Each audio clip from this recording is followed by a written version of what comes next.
What's up, Guardians, and welcome to another Destiny gameplay video. In this video, I'm going to be walking through my tips and strategies for managing one-on-3 situations or situations in Trials where you are the last man standing. So these are just some of my tips on how to turn those bad situations into your advantage. So let's get started with the first clip here. First, you're going to have this instance where it's completely one-on-3. I'm last man standing. I just picked up special. So last man standing, it's both my teammates are down. So this isn't a one-on-1 or one-on-2. This is one-on-3. So I decide I need to get really aggressive. So I get my first kill, and then I go ahead and push for the second. Still haven't taken damage, and go ahead and push for the third to get the whole team wipe here and get the win. So let's break this down kind of slowly. First and foremost, I take out my first guy, and then I decide, okay, I haven't taken damage, so I need to go ahead and push the advantage to keep them from reviving. This guy is rushing me with a shotgun, so I go ahead and double snipe him.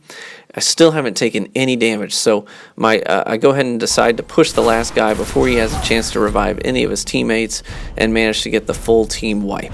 So that was all about maintaining momentum and deciding quickly that I had the advantage. I needed to push it to keep them from getting the revives. Now here's a scenario where I'm not last man standing, but I am isolated from my teammates, and I'm forced to take on the entire team by myself and manage to come out on top, taking out all three opponents. So here's how I was able to do it. First and foremost, I was the first to this hallway, so I rushed it as quickly as possible. That way I could have my sights set down the hallway before they ever got there. Now that made it so that acquiring my targets and getting those two headshots was much easier because I was already sighted in at head level and was able to adjust accordingly pretty quickly and easily. Now I know the last guy's going to come for the revives, so again, it's about having my sights set before he comes around the corner. So I'm already sighted in at head level, bam. Making the adjustment is quick and easy and fluid.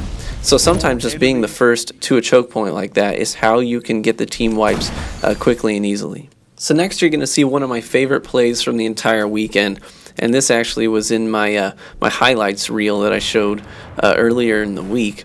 So what you're going to have is an instance where I'm going to go last man standing here, and I'm going to wipe the team, but then after that I'm going to have to take on a self-resurrecting Sunsinger and a guy that he revives. So things go downhill fast. It looks like we've got the advantage here. It's 2-on-1. Now he primes us with a nade and then takes my teammate down. So I've got low health. I decide my best shot here is to go ahead and set my sights early.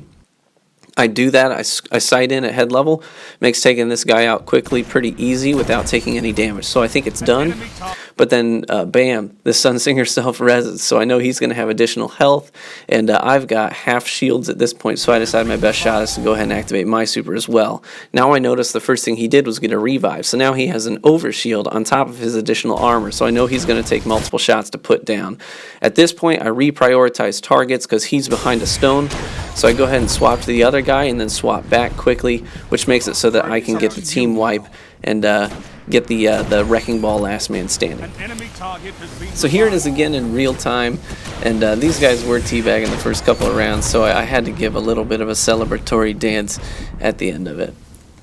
And then here's another scenario where we pinched these guys back in this back hallway, and we thought that we had the advantage, and so I decided to wrap around and try to kind of flank him from this side. One guy decides he's trying to get out of there, so I chase him down because he's hurting. I go ahead and get the kill, but as I pursued him, my other two teammates go down. So I'm like, oh crap. So I come back here, I look down the alleyway, and I see these two guys go ahead and get the double kill there for the wipe. So break this down a little bit. So I'm pursuing. There's two up right now. So I pursue. I get that kill. So now they're down to one guy. So now it's a one-on-one. So I'm thinking, okay, I'm going to go challenge. But as soon as I get to this point, I can see that he's going for the revive. So my game plan at this point is, okay, well, I'm going to sight in with my sniper, and I'm going to walk forward using this pillar on my right as cover so that I can kind of limit my engagement. See, I go one-on-one with that guy, and I sidestepped into the rock so that the other opponent couldn't see me. So lastly, I want to show you this last bit because it's not me being a hero. In fact, it's quite the opposite. This is a scenario where now it's 1-on-3, and I decide, okay, I've got a flashing health bar. My chances here are pretty poor at best. So I decide what my best shot is instead of going 1-on-3, since my snipes seemed to be off at that point, so I was not super confident. So I run back and get the revive before doing anything else, and then I turn around and immediately start engaging. Now, Maddox got a double kill there, but he goes back down from the thorn burn. So now it's back to 1-on-1, but the 2 orbs are here, so I kind of trust myself to be able to take the last guy out, but not entirely, so I don't want to play any risks here. I don't pursue the last guy. I just hover by the orbs and then pick up my teammate.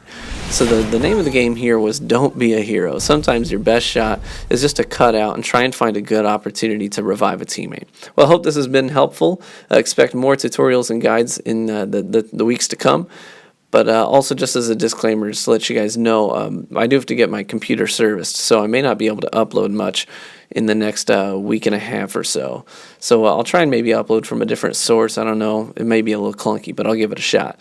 So we'll be back to a normal upload schedule in about a week and a half. Thanks, guys. Appreciate it.